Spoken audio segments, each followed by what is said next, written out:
Bonjour à tous, aujourd'hui je suis au rassemblement radio-amateur de Marennes. Début des années 1960, ce rassemblement va voir le jour à l'initiative de Pierre F9VP, radio-amateur charentais très impliqué dans la vie associative. Son objectif était de réunir les radio-amateurs du Grand Ouest autour d'une bourse d'échange de matériel radio-amateur et d'un moment de rencontre conviviale. Au fil des décennies, le rendez-vous prend de l'ampleur et attire des visiteurs de toute la France, mais aussi de Belgique, d'Espagne, du Royaume-Uni et d'autres pays européens. Aujourd'hui, l'organisation est assurée par le REF 17, réseau des émetteurs français de Charente-Maritime, avec le soutien de nombreux bénévoles. Allez, je suis parti à la rencontre d'OM pour savoir qu'est-ce qui leur a donné envie de devenir radio-amateur. Suivez-moi. Bonjour Jean-Pierre, qu'est-ce qui vous a donné envie de devenir radio-amateur? Alors moi j'ai commencé très tôt, je crois que j'ai commencé aux alentours d'âge de 7-8 ans quand mes parents m'ont offert un coffret, je ne sais plus si ça existe toujours, de montage radio pour Noël. Donc ça a commencé là avec les transistors et puis après on a continué, après au niveau de l'école, etc. On a continué. Puis j'ai fait toute ma carrière dans l'électronique, donc après, voilà. Mais au départ, ça a été tout petit que j'ai commencé, enfin tout jeune que j'ai commencé. Merci beaucoup. Bonjour Fabrice, qu'est-ce qui Bonjour. t'a donné envie de devenir radio-amateur? Alors, l'envie, la technique, on va dire, en premier. J'ai dû commencer vers 12-13 ans à bricoler des postes de radio, des choses comme ça, essayer d'écouter ce que les uns et les autres ne pouvaient pas écouter. Et puis ensuite, ayant eu une formation technique, j'ai basculé sur l'informatique. Et basculant sur l'informatique, tout ce qui était technique, liaison entre ordinateur et émetteur, ça m'a plu. Et puis j'ai passé l'examen radio-amateur, j'ai eu ma licence en 95-96 et puis voilà.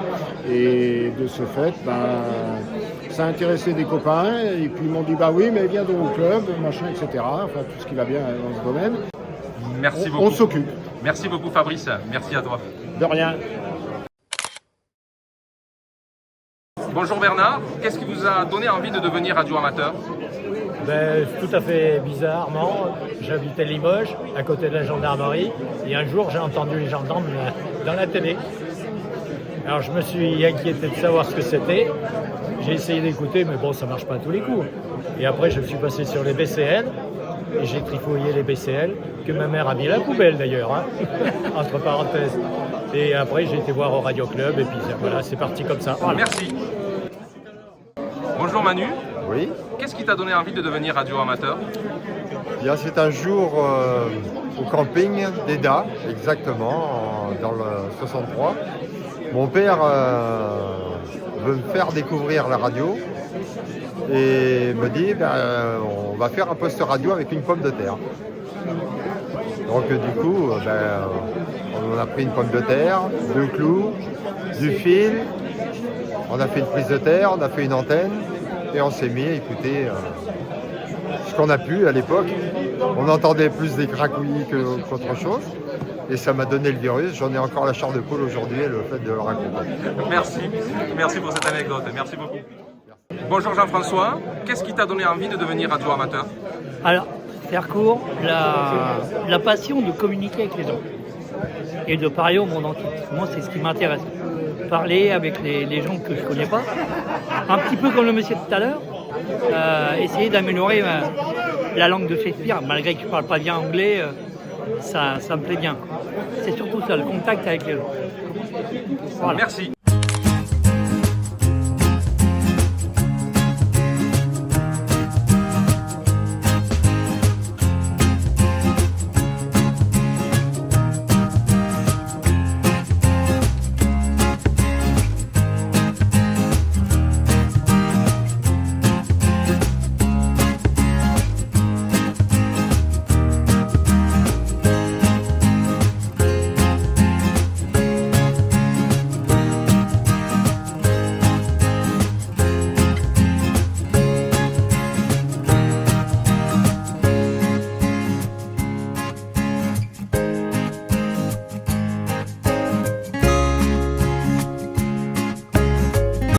Bonjour, Voilà. Bonjour. Frédéric. Bonjour.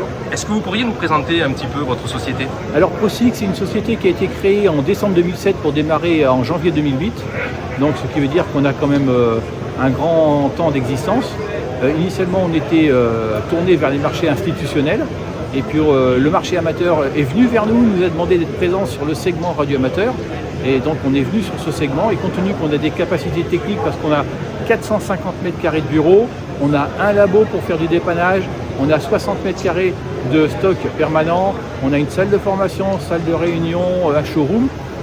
Par rapport à cette disponibilité, on nous a demandé de venir sur le marché radioamateur, chose qu'on a fait. Aujourd'hui, on soutient les activités de tous les clubs qui font quelque chose sur le marché radioamateur. On n'est pas une société qui ne faisons que de la vente en ligne, on est vraiment physiquement présent aux côtés de ceux qui sont sur le terrain pour faire des choses. Vous proposez une gamme complète de produits ou juste spécialisée dans certains matériels? Non, on essaie de voir vraiment très large. Vous voyez sur le stand, on a des produits Yesu, des produits e-com, on fait aussi de l'alimentation stabilisée, de la boîte d'accord antenne. On est revendeur depuis quelques temps, depuis quelques semaines, petites semaines, on est revendeur des produits de chez Rig Expert, notamment des produits qui sont classifiés R226. On est l'agent officiel depuis 2012 des scanners de chez AOR qui sont eux aussi classifiés R226. Et depuis l'an dernier, nous sommes l'agent officiel, nous sommes un des deux agents officiels pour les produits de chez Messi Paoloni. Alors concernant les produits Messi Paoloni, ce petit présentoir, c'est l'idée de Dominique, qui travaille avec moi depuis des années, qui est chargé de toute la partie gestion de stock. Et on s'est rendu compte que la grosse problématique par rapport aux clients, c'était de pouvoir identifier l'ensemble des câbles, toute la gamme des câbles de chez Messi Paoloni. Donc on a créé ce petit présentoir. Et puis tout dernièrement, on s'est aperçu qu'il manquait dans la compréhension des clients cette petite tablette de présentation parce que les gens, les radioamateurs utilisent des câbles coaxiaux pour des activités de quota, donc ce qu'on appelle le portable on the air. Et quand ils utilisent un câble noir qu'ils déroulent sur le terrain, le câble noir, on arrive à le voir. Mais la problématique, c'est le câble. Quand il est dans la nuit ou à mi-journée et qu'on veut le voir pour ne pas l'écraser, eh bien Messi Paoloni a sorti toute une gamme de câbles jaunes qui se voit très bien. Donc une gamme complète de câbles depuis du 5 mm jusqu'au 13 mm, des câbles super blindés. À l'heure d'aujourd'hui, sur l'ensemble des câbles, l'Hyperflex 10, c'est le câble qui a les plus belles performances comparées au marché que l'on peut trouver sur d'autres types de câbles. Les performances de l'Hyperflex, de l'Ultraflex 10, l'Ultraflex 10 sont qualifiées jusqu'à 12 gigas, alors que tous les autres câbles que l'on peut trouver dans des marchés radioamateurs s'arrêteront à 432 mégas parce qu'au-delà de 432 mégas, ça s'effondre lamentablement. Merci beaucoup, en tout cas un très beau stand Frédéric de votre côté. Merci à vous. Plaisir, à bientôt.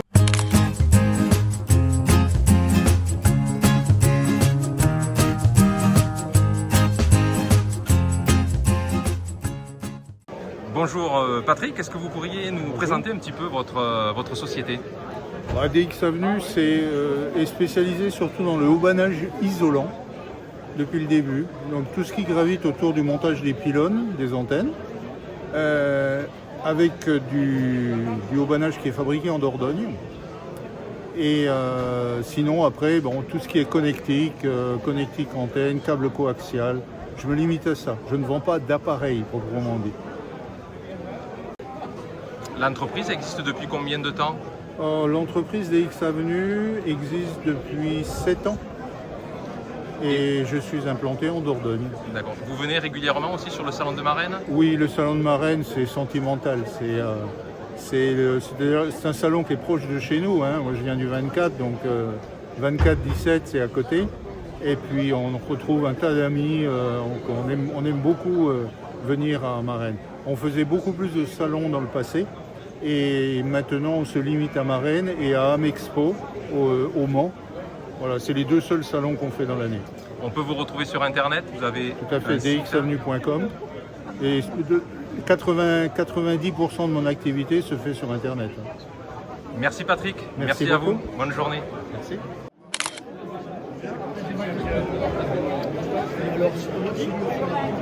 Bonjour Niki. Bonjour. Les YL de France, qu'est-ce que ça représente? Eh bien, les YL de France représentent bien sûr les Young Ladies, c'est-à-dire les femmes radioamateurs. C'est du loisir aussi, c'est une passion. Souvent, on a nos OM qui font de la radio, ou pas. Et puis, régulièrement, on se retrouve avec en plus des contacts radio, bien sûr, on se retrouve dans les salons comme marraine.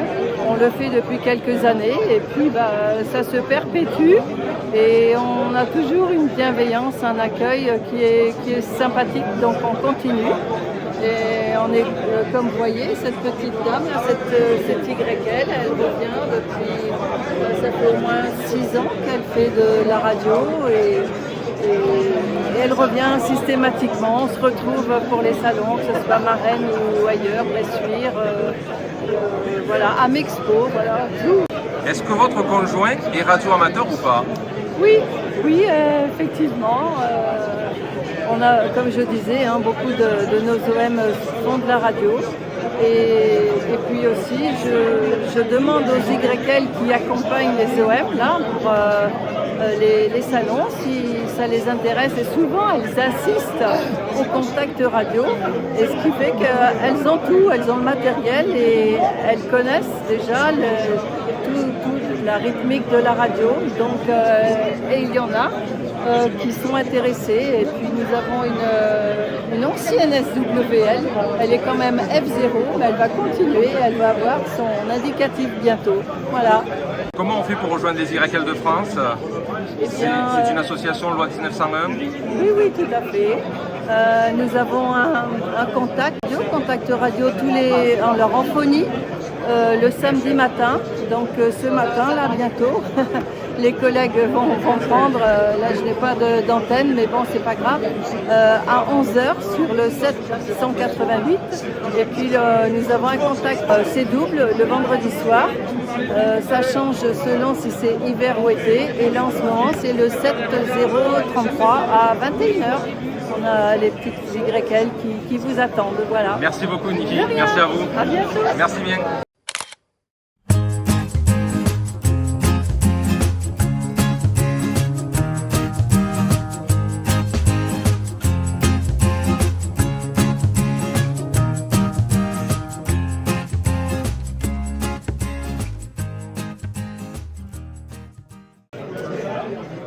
Bonjour Madame la Présidente, aujourd'hui on est sur le stand du REF national. J'avais une question à vous poser, une première question.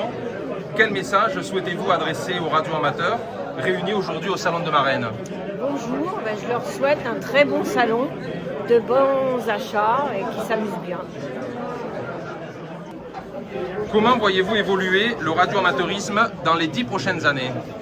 Alors, écoutez, je pense qu'on le voit plutôt positivement, voire même très positivement, parce que je vais vous donner juste une petite statistique qu'on vient de recevoir de la NFR. Aujourd'hui, mi-année 2026, nous sommes à plus de candidats qui ont passé l'examen que ce que nous faisions il y a 2 ans dans toute l'année. Donc, il est très clair que grâce au travail qui a été fait par les radioclubs, les organismes de formation, il y a un véritable ressaut et un véritable regain d'intérêt pour le certificat radioamateur et les radioamateurs. Il y a peut-être d'autres salons à venir? Oui, les salons, le prochain salon il y a le salon de Cavaillon bientôt. Oui. Le salon de... Le Rassemblement mondial F9DX, ça aussi? Oui, j'y serai aussi, oui, ça c'est vraiment le prochain. Et puis il y a un salon aussi à Moneto, près d'Auxerre, qui sera le 12 septembre. Quel souhait formulez-vous pour l'avenir du radioamateurisme français?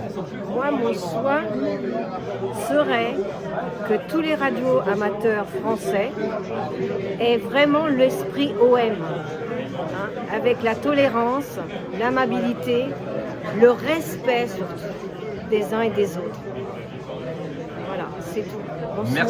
Merci beaucoup Madame la Présidente, merci à Jean-Paul, merci à Philippe, merci Jean-Louis. On était au salon de Marennes 2026 et on vous donne certainement rendez-vous l'année prochaine. Et merci encore pour tout ce que vous faites au niveau national.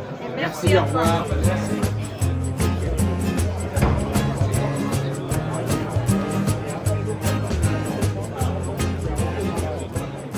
Bonjour Daniel. Bonjour. Qu'est-ce qui vous a donné envie de devenir radio-amateur?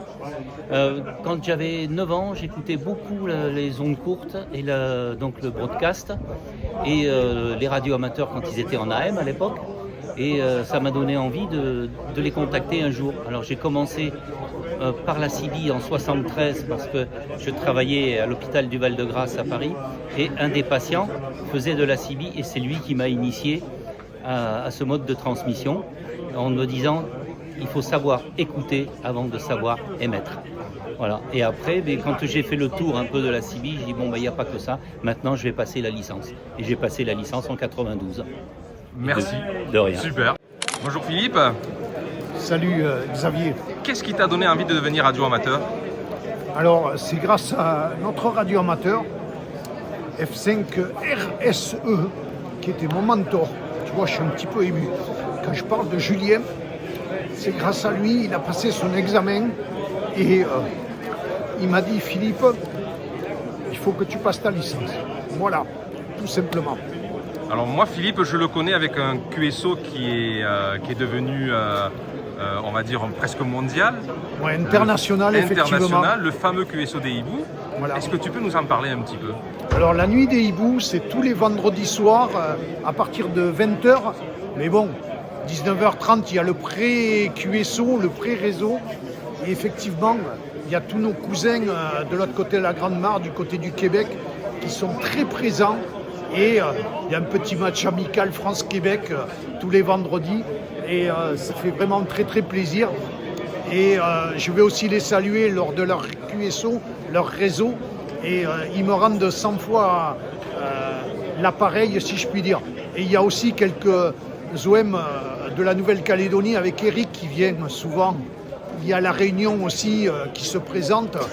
Et même mon ami Rodolphe de la Thaïlande, aussi HS0 ZRA. Donc, tous les vendredis, il y a une sacrée animation. Mais là, ce vendredi, hier, il y avait 48 stations qui sont venues participer à ce QSO, ce réseau. Et merci les copains. Ça fait vraiment très plaisir tous les vendredis de vous retrouver et d'avoir des nouvelles aussi des copains partout dans le monde entier. Voilà, la nuit des hiboux, c'est vraiment chouette les copains. Merci Philippe, merci à toi, bonne continuation. Merci à toi Xavier, à très bientôt les copains.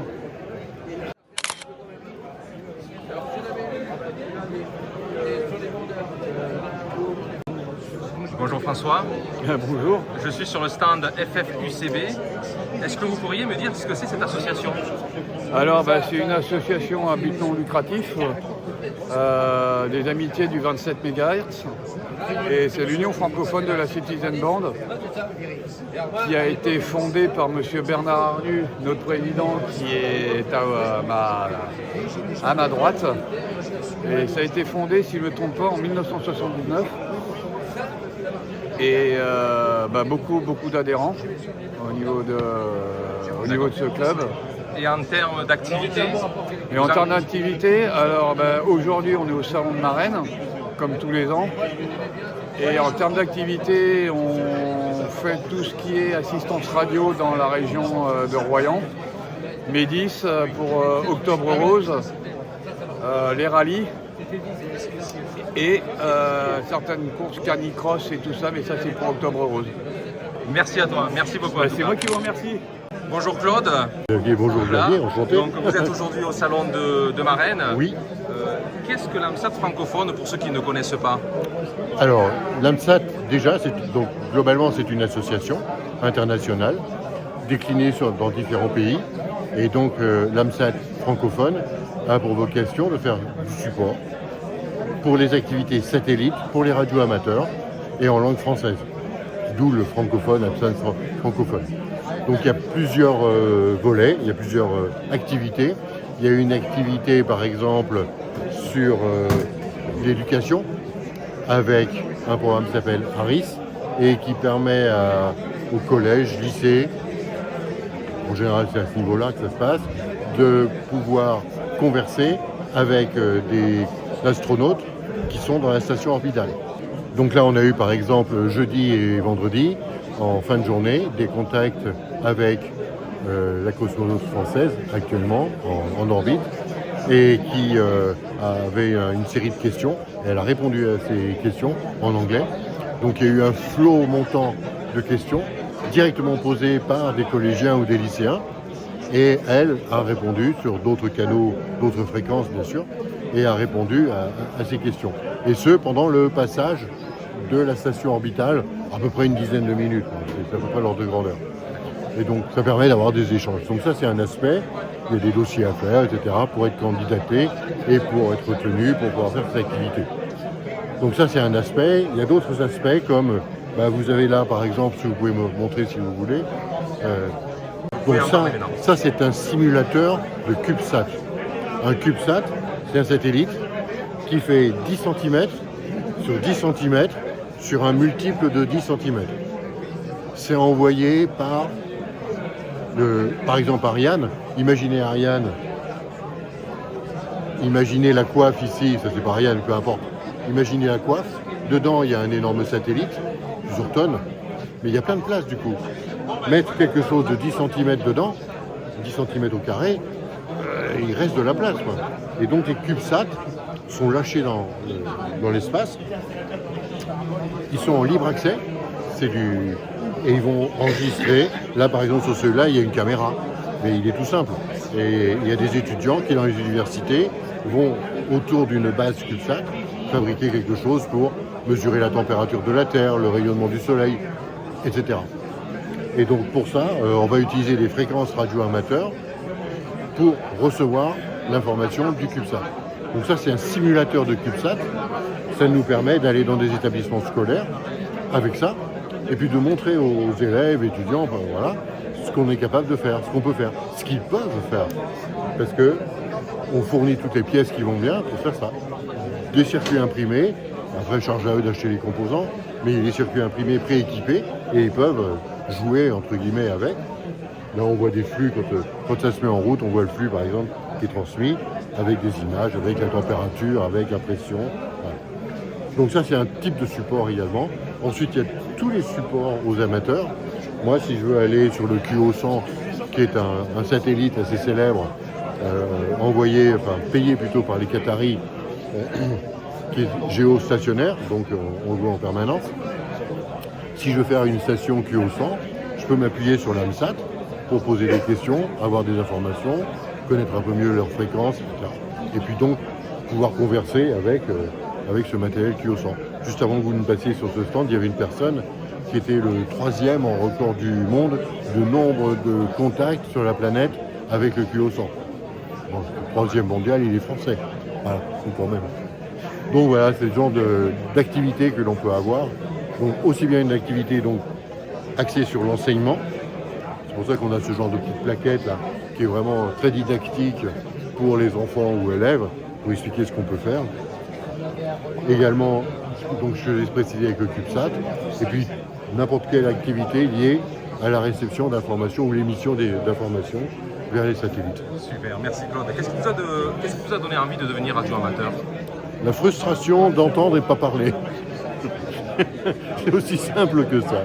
Au bout d'un moment, c'est énervant, On prend un micro, puis on a envie de parler, et puis on dit « bah non, j'ai pas le droit, bah non, j'ai pas le droit ». Donc au bout d'un moment, c'est dire « bon, ça suffit, je veux avoir le droit, donc je me forme, je me passe ma licence ». Il n'y a pas très longtemps, hein. Je suis pas jeune, mais je suis jeune radio-amateur, mais n'étant pas jeune, quand même, voilà. Parce que trop frustré, quoi. Merci Claude, merci beaucoup. Ce fut un plaisir. Merci aussi. Bon salon. F8 Alpha Tango Mike, F8 ATM pour le Clipperton DX Club. Laurent, qu'est-ce que c'est le Clipperton DX Club pour ceux qui ne connaissent pas? Ouais, salut Xavier. Alors le Clipperton DX Club, c'est une association qui contribue financièrement aux expéditions en fait. C'est-à-dire que c'est une association nationale dont les membres répartis dans toute la France et même à l'étranger, par leur cotisation, contribuent aux expéditions. Voilà, par le biais de subventions. Voilà, une expédition au bout du monde, c'est un certain budget, c'est un gros budget. Bien sûr, chaque opérateur contribue bien sûr individuellement. Néanmoins, voilà, il faut toujours faire appel à la communauté. Est-ce qu'il y a eu une expédition dernièrement? C'était où en fait? Une des grosses expéditions qui a eu lieu récemment, notamment par nos amis de KOP, c'était à Saint-Pierre-et-Miquelon. très grosse expédition avec plus de 130 000 contacts donc à Saint-Pierre-et-Miquelon par F2DX et une quinzaine d'opérateurs. Merci Laurent, merci. Merci, à bientôt.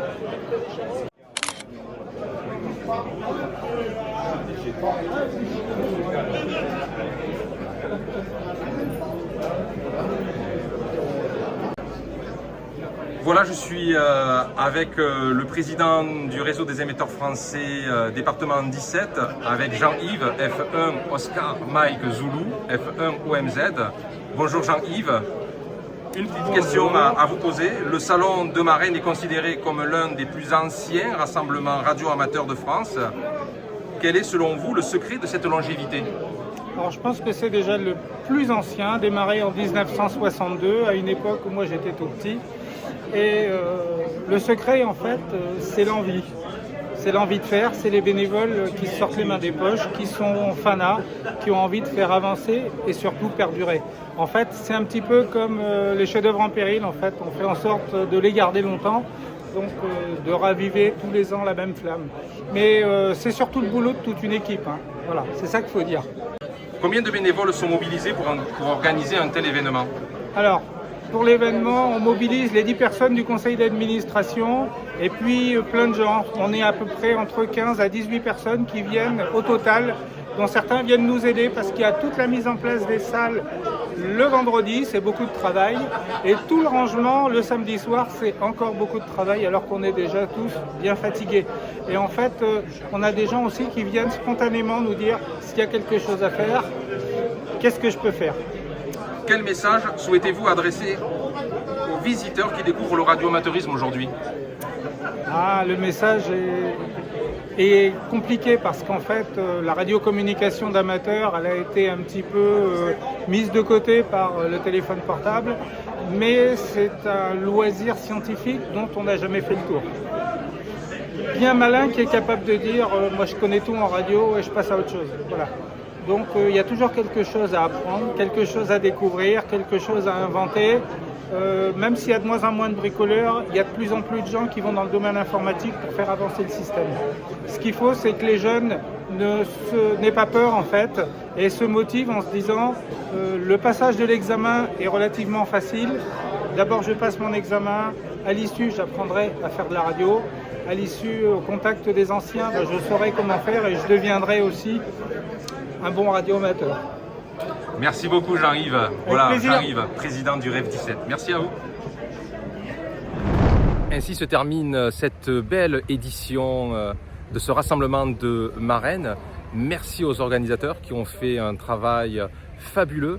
Merci aussi certainement à tous ces revendeurs, à tous ces brocanteurs qui sont venus nombreux pour nous éblouir. Et aussi pour nous faire un petit peu rêver. Merci aussi à toutes ces associations qui étaient présentes, associations locales. Je voulais parler aussi du REF national. Et pour ma part, je vous donne rendez-vous sur un prochain salon, 73 et 88. Ici c'était Foxtrot 8, Bravo, Sierra Yankee. A plus.